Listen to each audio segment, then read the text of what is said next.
ചെങ്കടലിൽ നീ അന്നു പാത തെളിച്ചു, മരുവിൽ മക്കൾക്ക് മന്ന പൊഴിച്ചു. എരിവെയിലിൽ മേഘക്കണലായി, ഇരുളിൽ സ്നേഹനാളമായി,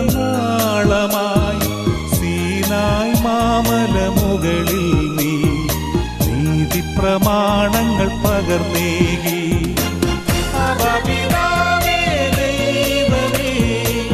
അവിടുത്തെ രാജ്യം വരേണമേ, അങ്ങേ തിരുഹിതം ഭൂമിയിൽ എന്നെന്നും നിറവേറേണമേ.